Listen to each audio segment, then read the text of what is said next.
I'm sure most of you are familiar with the story of Clifford Lundy. I was still at high school when Cliffy was shot, but anybody I've ever spoken to has spoken very, very highly of a man called Clifford Lundy. A country reared fella, hard working man. He worked for a while over their home place where he left school, and all around the country, all these fields, Cliffy would have done different chores in ploughing and helping and so forth.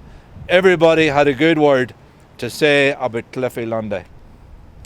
But in the days leading up to the 2nd of January 1980, the caretakers of Ireland and the great strategists and the planners of this lovely island that they wished to make a republic decided that Clifford Lundy, though without fault before his neighbours, should be taken off this planet at the end of a gun. And around this square we were speaking, there was the old house and so forth, for those that know it. But there's some visiting this afternoon, and the scene looked different in those days, of course. But around this square, Clifford Lundy arrived home on the evening of the 2nd of January 1980, about 20 minutes till 8, roughly speaking. Jennifer and her mum were in the house, and Cliffy pulled up from his day's work, and then there was shots. And as they come out of the house, they witnessed a man, one of 3, getting in to a Southern Richard Ford Cortina. And surprise, surprise, that Cortina went down the road and turned white into White Cross and went over the border into the Irish Republic. And the guards got it, and they done forensics, and they done tests, and they gathered information. And surprise, surprise again, all of that information went missing. Clifford Lundy was shot in the back at the gates of the house of God. If there was nothing more ever said this afternoon, that's enough to take home. That is what is in the heart of Irish Republicans. To shoot a defenceless, hard-working man who had served the regiment, had retired out of it, and lived through some very, very dark days. In the weeks before Clifford Lundy's murder, local farmers and people travelling the lower end of this road below the crossroads were stopped a number of times over those weeks by illegal checkpoints.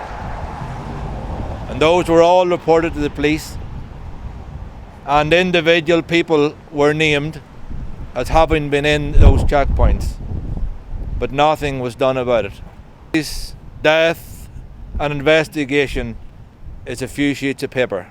And policemen who got huge pay while they worked and enormous payoffs when they left and tremendous pensions for life have for some reason refused to cooperate or show any interest in further looking into Clifford Lundy's murder.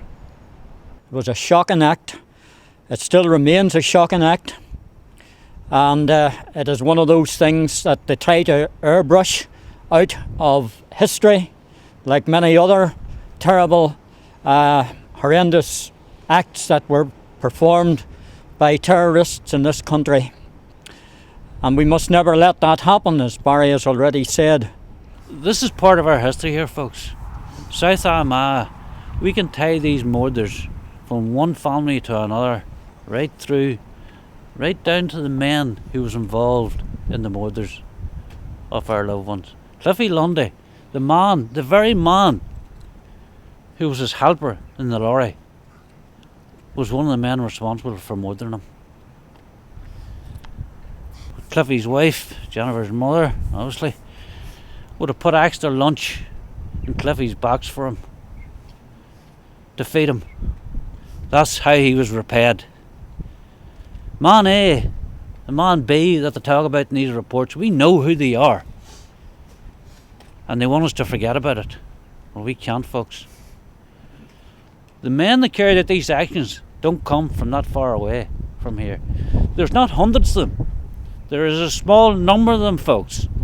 And we cannot sit back and let them to write the history about Clifford Lundy, to demonise him, or the Johnny Bell, or the Bertie Fraser, or the King's Mills people, or the Mervyn Robinson across the road or Joe Porter across the fields there. We cannot do that, folks. And no matter, people may think that maybe I'm not politically correct, and I don't make any apology for that, because my mother wasn't politically correct either, and neither was Ginny, and neither was any of the men and women who fought and died in this part of the world. They weren't politically correct, but they stood for what they believed in, and that was their country and God.